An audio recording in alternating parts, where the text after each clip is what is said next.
one of about 15,000 that were built during 1940 to 1945, originally at the request of the Royal Air Force.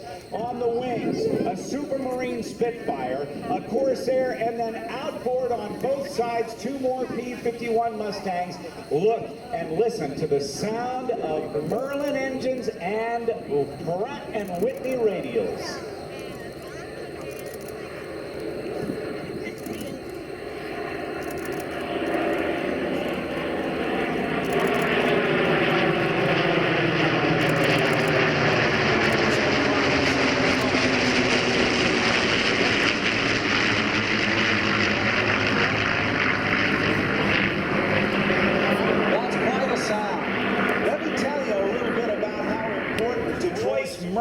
Engines, put it on the Mustang with its supercharger, and made it the high-altitude fighter that could fight off the Luftwaffe, the German Air Force fighters. The P-51 Mustang was born and one of the best fighters of all time. Here comes the fighter group again.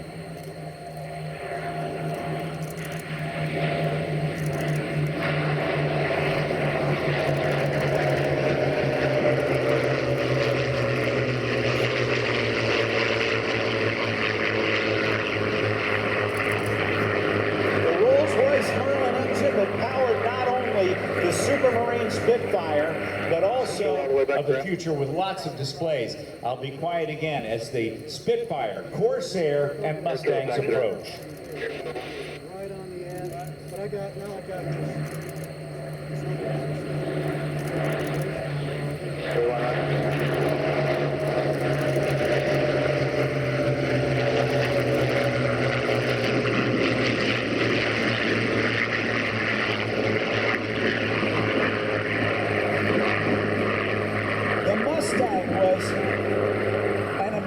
to listen to the sound of these Merlin engines.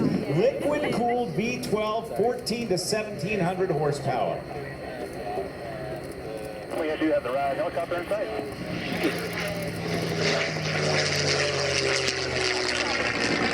That first Mustang Series early C model, the Spitfire.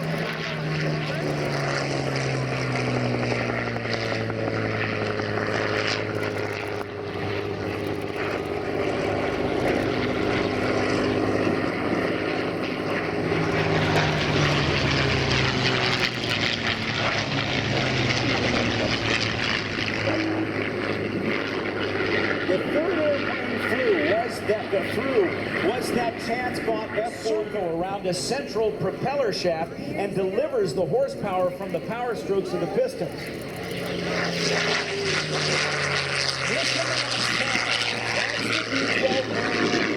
You'll hear that again, but then when the chance-bought Corsair comes through, listen to the difference in the growl. A big 13-foot in diameter propeller to absorb all that horsepower from the 2,000 horsepower engine.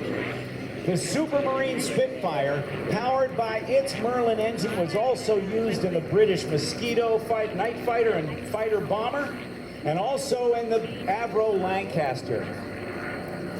This is the Spitfire.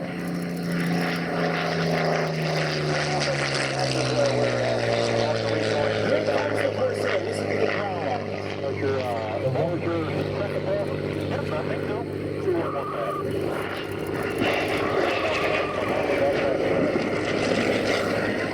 You want us to down the 500 foot line? 500 foot line. 500 meters in. That first Mustang was an early C model Mustang.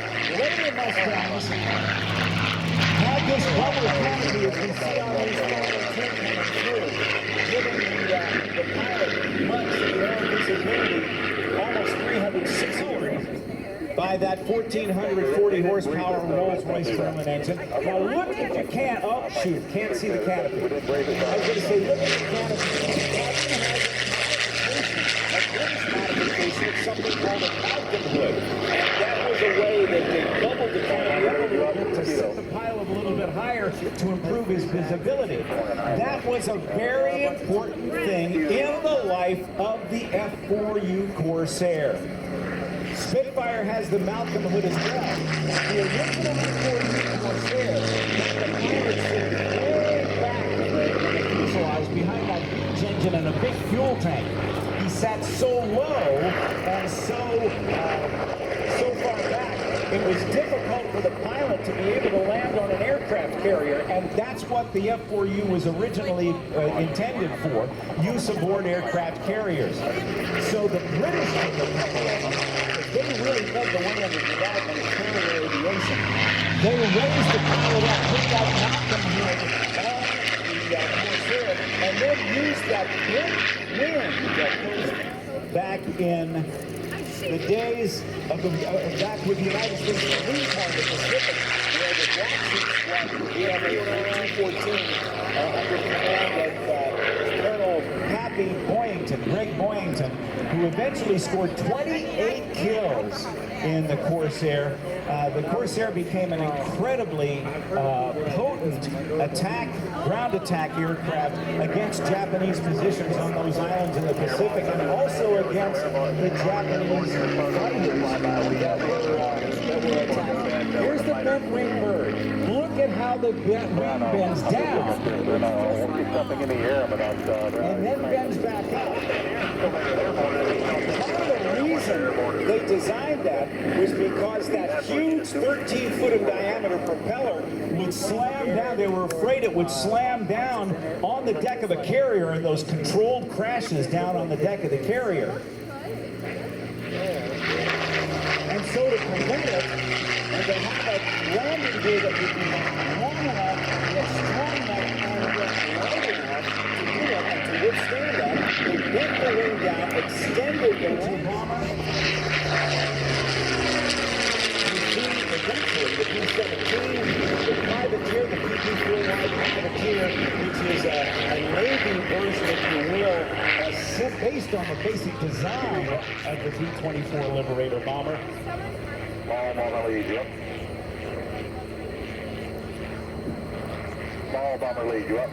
Yeah, 29 to 29. Okay, yeah, that's the bomber.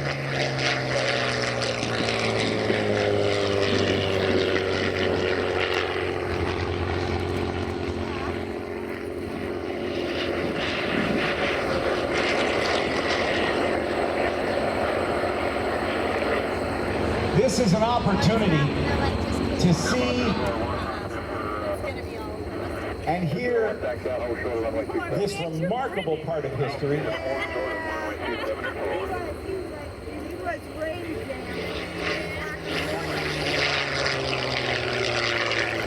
may have noticed that some of the aircraft have stripes being drawn up. In most cases, those stripes that was a huge invasion that all the allies on a number of different beaches along one of the matter. And you want us to just go ahead and recover a single ship here, or do you want us to join that next one?